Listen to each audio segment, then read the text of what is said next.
자, 인터뷰 지금은 지방시대 시간입니다. 지난 4일이었죠. 인천시에서는 인천형 긴급재난지원금이 설 연휴 전까지 최대한 신속하게 지급될 수 있도록 모든 행정적 역량을 동원하겠다는 그런 입장을 발표했는데요. 재난지원금이 절실한 계층을 대상으로 적기에 필요한 지원을 하겠다는 건데, 이 부분에 관해서 인천시 의회 강원모 부의장께서는 보완책이 필요하다는 그런 입장을 내셨는데요.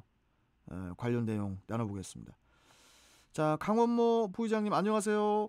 네, 안녕하세요. 네, 반갑습니다. 이 코로나19 피해 계층 일부만을 지원하는 그 인천형 재난지원금 정책 발표 이후에 우리 강 부의장께서는 시의회 임시회 5분 발언을 통해서 이에 관한 지적을 하셨거든요. 네네. 어떤 내용인지 다시 한 번만 좀 말씀해 주시죠. 네. 그게 벌써 한 보름 전쯤 얘기인데요. 발언 요지를 좀 말씀드리면, 인천시가 선별 지원하고 보편 지원의 갈림길에서 선별 지원을 선택한 것은 타당하고 용기 있는 결정이었다는 그런 내용이었고요. 네. 그렇지만 인천시의 선별 지원이 정부의 재난지원금에 플러스 알파하는 식이 대부분이어서 시정부의 표현대로 핀셋 지원이라고 말하기에는 부족함이 있다. 좀 더 찾아봐야 한다는 그런 발언이었습니다. 이 인천형 재난지원금 지원 대상이 그 정부 정책을 비롯해서 다른 그 지원책을 답습하는 형태로 이어지다 보니까 네. 선별 지급에 따른 사각지대가 지속적으로 발견이 되고 있다. 이렇게 이제 주장을 하신 건데, 네. 예를 들면 어떤 분들이 소외가 되고 있다고 보십니까? 제가 그때 말씀드린 사례는 일단 청년 세대에 대한 대책인데요. 청년 세대. 네네. 가뜩이나 이제 취업이 힘든 시절 아닙니까? 예. 네, 코로나로 인해 청년 세대의 취업이 정말 힘들다고 생각합니다. 그렇죠. 그래서 구직 청년들에게 좀 더 지원이 있어야 되겠다는 얘기를 했고요. 식당 같은 업종이 좀 어려워지니까 종업원을 줄인 곳이 많습니다. 그렇죠. 근데 여기서 그만두신 분들 중에 고용보험에 가입 안 된 분들이 꽤 되거든요.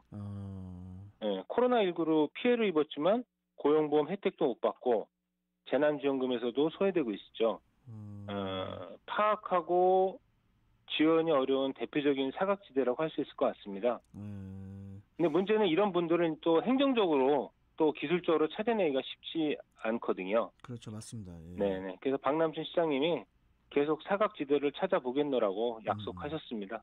그러면 우리 강원모 부의장께서는 선별적인 거 말고 인천은 좀 보편적으로 인천 시민들에게 좀 전체적으로 좀 지원금을 재난지원금을 좀 줘야 될 것 같다, 이런 의도신 거죠? 아니, 그거는 그렇지 않습니다. 저는 그래요? 그 당시에 그때 이제 한 보름 전쯤에 이제 코로나19가 막 이게 확산이 되지 않았습니까?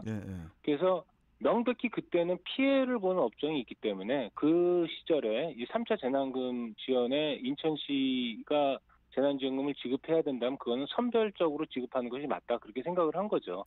다만 그 선별이 정부 재난지원금에 플러스 알파하는 형태로만 끝나서는 좀 곤란하다, 그런 취지의 얘기였습니다.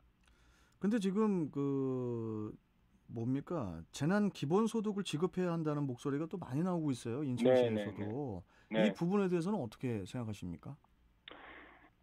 재난 기본소득에 대해서는 좀 더 고민을 좀 해야 될 것 같아요. 이제 시정부의 이 재정이나 이런 여력으로만 할 수 있는 부분은 아니기 때문에 정부의 어떤 큰 틀에서의 결정이 있고 나서 이게 가능한 것이지, 인천시만 그걸 할 수 있는 건 절대로 아니거든요. 근데 이제 예를 들어서 경기도를 비롯해서 울산시라든지 강릉시, 순천시 여러 지역들이 액수는 그렇게 크지는 않지만 10만 원 정도의 재난 기본소득을 지급하기로 이제 결정도 했고, 그런데 왜 우리 인천만 이런 지급이 안 되느냐, 좀 해줘야 되는 거 아니냐, 지금 다 힘든데 지금 소상공인하고 자영업자만 힘드냐, 다 우리 시민들 모두가 힘드니까 좀 재난 기본소득을 좀 지급을 해달라, 이런 이야기가 또 목소리도 있습니다. 기본소득의 개념하고 이제 지원금의 개념하고 조금 이렇게 혼돈이 있어서는 안 된다고 생각하고요. 3차 재난지원금은 선별지원이 맞다고 보고 예. 기본소득 그러니까 재난 기본소득에 대해서는 조금 더 좀 고민을 해야 될 것 같아요. 저는 그런 부분에 대해서는. 알겠습니다. 네네. 자, 그리고 좀 다른 이야기를 좀 넘어가 볼게요. 네네. 그 인천시와 서구가 그 청라 소각장을 폐쇄를 하고 새 소각장을 그 건립하기로 한 가운데 우리 부의장께서는 민원에 굴복해서 도시계획 시설로 지정된 그 기초 환경 시설을 옮기는 것은 올바른 행정이 아니다. 이렇게 이제 비판을 하셨어요. 네. 되게 그 다소 센 발언을 하셨는데 그 이유가 뭡니까? 예. 사회자님도 제 발언이 좀 세다고 생각하세요? 아니 뭐 그래도 그렇게 세다고 생각은 안 하는데. 네네. 예. 근데 막상 그래도 그 강하게는 말씀하셨죠. 네, 강력하게는. 네, 제가 지난 2년 동안 그 의회에서 인천시 환경기반시설 연구회 대표로 활동을 했습니다. 예. 나름 공부를 좀 많이 했다고 생각을 하고요. 근데 우리나라에서는 이제 이게 어찌어찌 하다 보니까 소각장이 아주 가장 대표적인 혐오시설이 되어버렸어요. 그러니까 어떻게 이렇게 돼버렸더라고요. 근데 이제 정부가 운영하는 소각장은 이게 엄격한 환경 기준이 정해져 있는 거고 또 실시간으로 그 지표가 공개되고 있거든요. 더군다나 이제 청라 소각장 같은 경우는 뭐 사업장이나 특정 폐기물을 처리하는 게 아니라 가정용 생활 폐기물만 처리하고 있어가지고 오염 물질도 가장 적게 나오는 소각장입니다. 예. 그래서 기초 환경 시설이 폐쇄되려면 그 시설로부터 나오는 피해가 입증되거나 또는 환경 기준을 충족하지 못할 때이어야 한다고 생각해요. 근데 만약 이런 식으로 환경 기초 시설을 없애기 시작하면 전국의 모든 소각장이 설 자리가 없죠.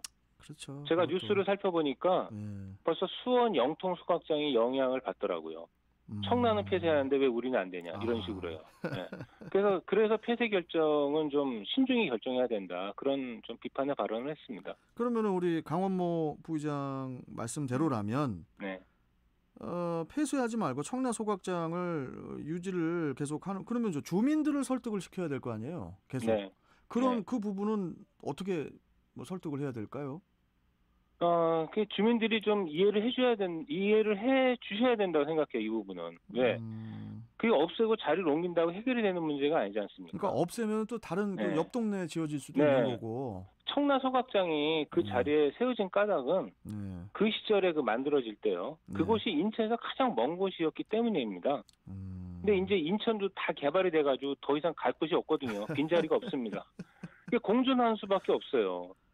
청라 소각장이 더 안전한 소각장이 되기 위해서는 더 최신 시설로 운영될 수 있도록 시민들이 도와줘야 되는 게 아닐까 생각하거든요. 그러니까 이 부분은 정말 부탁드리는데 내 집 앞에서만 안 된다고 하지 말고 시민들이 좀 이해해 줘야 된다고 생각합니다. 맞습니다. 그렇다고 뭐 다른 지역에다가 소각장을 지을 수도 없는 거고. 그 대체 부지도 보면 뭐 사실 청라에서 그렇게 다 먼 것도 아니거든요.